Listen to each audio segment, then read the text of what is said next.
अस्सलाम वालेकुम, here is Mohammad Usman Ahmad.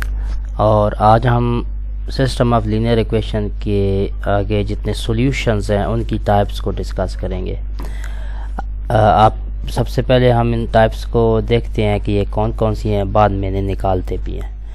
किसी भी लीनियर सिस्टम के सॉल्यूशंस दो तरह के होते हैं, कंसिस्टेंट और इनकंसिस्टेंट।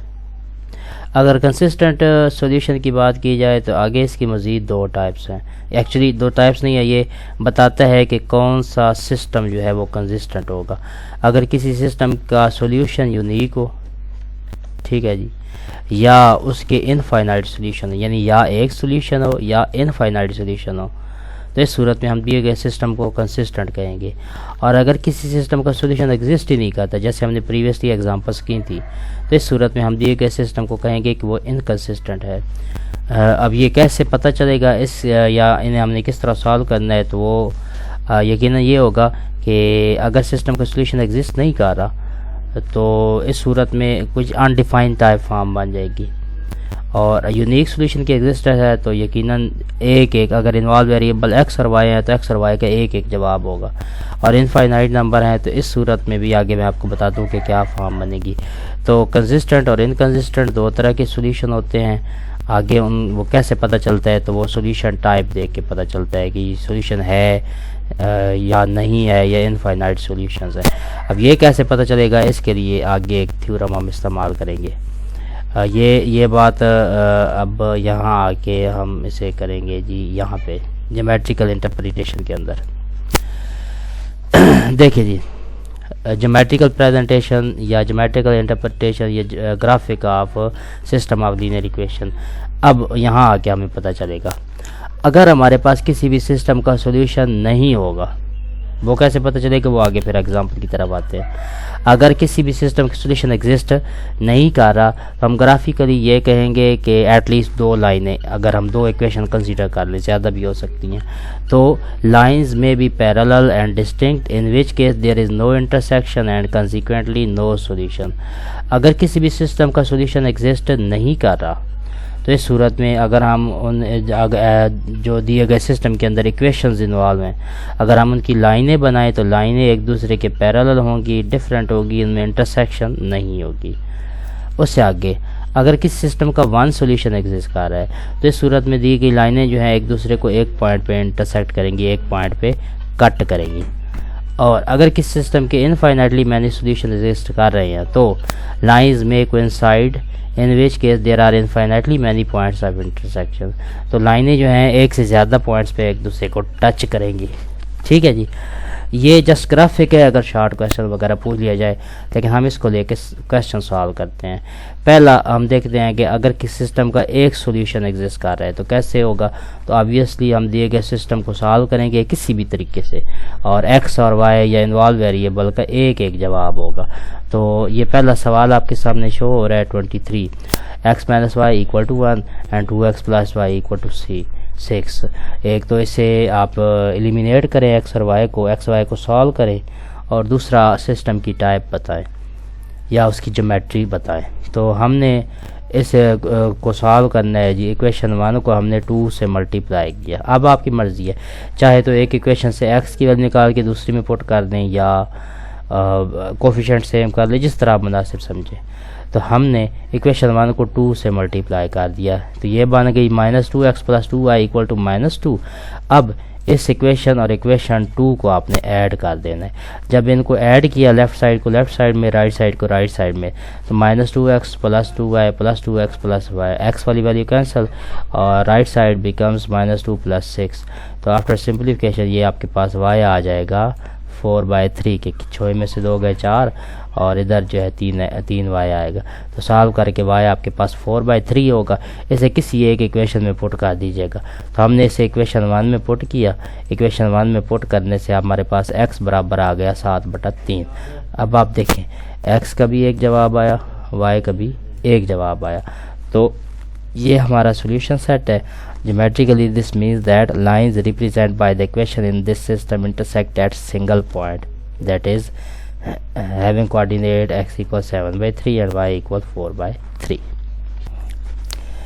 ये तो एक आसान चीज़ थी। अब आते हैं अगले के, अगर किसी सिस्टम का सोल्यूशन नहीं है तो वो क्या होगा। अगर किसी सिस्टम का सोल्यूशन नहीं है तो वो एक अनडिफाइंड टाइप फॉर्म बन जाएगी, मतलब लेफ़्ट साइड राइट साइड की इक्वल ही नहीं होगी जब हम दी गई इक्वेशंस को सॉल्व करेंगे। तो देखते हैं जी, मेरे पास है एक इक्वेशन है x + y = 4 और दूसरी इक्वेशन है 3x + 3y = 6 और मुझे कहा गया है कि इसे एक तो सॉल्व करें और दूसरा आप यहाँ पे बताएं कि ये सिस्टम कंसिस्टेंट है या इनकंसिस्टेंट है। अगर इनकंसिस्टेंट है तो इसका सोल्यूशन एग्जिस्ट नहीं करेगा, अगर कंसिस्टेंट है तो इसके सोल्यूशन की टाइप कौन सी होगी। देखते हैं जी, हमने इक्वेशन 1 को 3 से मल्टीप्लाई कर दिया क्योंकि कोफिशिएंट सेम करने थे ना, तो इसलिए -3x - 3y इक्वल आ गया, -3 से मल्टीप्लाई किया इक्वल आ गया -12। ठीक है जी, इसको आपने इक्वेशन 2 में ऐड कर देना है तो आपके पास ये बना -3x - 3y + 3x + 3y और इक्वल -12 + 6। हमने तो सिर्फ x को सॉल्व करना था लेकिन बाई चांस y भी यहाँ से कैंसिल हो गया, हमारे पास फॉर्म बनी है 0 = -6। ये तो पॉसिबल नहीं है। अगर ऐसी फॉर्मेशन आई कि कोई left side not equal to right side, ठीक है जी, तो आप कहेंगे कि इसका सोल्यूशन एग्जिस्ट नहीं कर रहा। The result is contradictory, so the given system has no solution.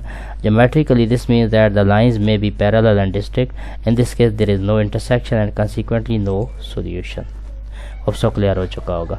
अब अगले सवाल की तरफ आते हैं कि अगर इनफाइनाइट सोल्यूशन एग्जिस्ट करते हैं तो इनफाइनाइट सोल्यूशन के एग्जिस्टेंस का मतलब ये होगा कि आपके पास 0 = 0 या same equal to same form बनेगी। 0 ज़रूरी नहीं है लेकिन अक्सर इस केस में होगा यही वाला। तो ये सिस्टम दिया गया है 4x - 2y = 1 और 16x - 8y = 4 के साथ। तो मुझे कहा गया है कि इसको सॉल्व भी करूँगा और इसकी टाइप भी बताऊँ। जब हमने इसका कोफिशिएंट सेम भी ये 16x था, उधर ऊपर भी 16x करना था तो -4 से ज़रब दे दिया। इक्वेशन 1 को -16 से मल्टीप्लाई किया तो आफ्टर सिंप्लीफिकेशन ये हमारे पास जब दोनों को ऐड किया तो 0 = 0 फॉर्म बन गई है। ठीक है जी, तो ये हमें कोई भी मालूमात नहीं देती, तो हमें इसे मज़ीद सॉल्व करना पड़ेगा। तो हम सबसे पहले बताते हैं कि equation 0 = 0 does not impose any restriction on x and y and hence can be omitted. ये तो किसी काम की नहीं है। Thus the solution of the system are those value of x and y that satisfy the equation 4x - 2y = 1।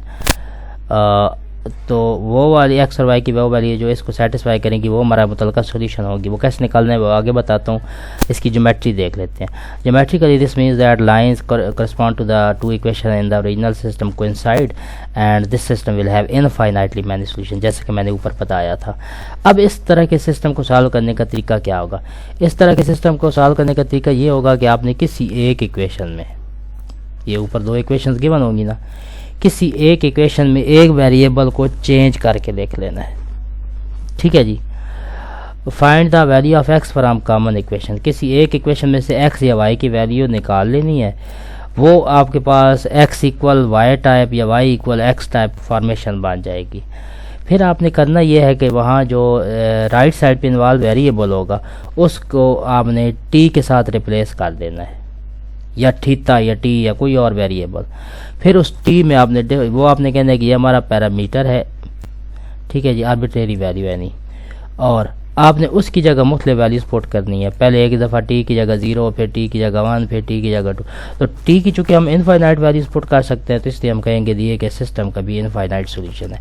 इसके लिए अब ये इस क्वेश्चन के अंदर तो ये था नहीं, तो हम देखते हैं यहाँ पे यही सिस्टम इसके इनफाइनाइट सोल्यूशन थे, तो आगे मैं इसे सॉल्व किया है। तो मैं क्या करूँगा, यहाँ से किसी एक इक्वेशन को निकाल लूँगा। मैंने इक्वेशन 1 को लिया और इसमें से x की वैल्यू निकाल ली।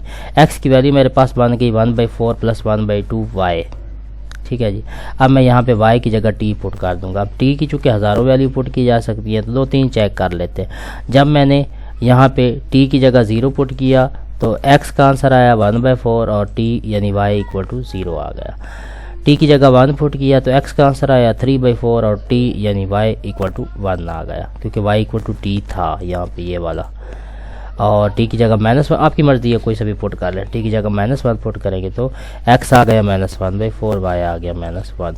इस तरह आप हज़ारों लाखों करोड़ों वैल्यू निकाल सकते हैं। So system will have infinitely many solutions. आगे फिर ये आगे बहुत सी एग्जांपल्स दी गई हैं, आप इन्हें कीजिएगा।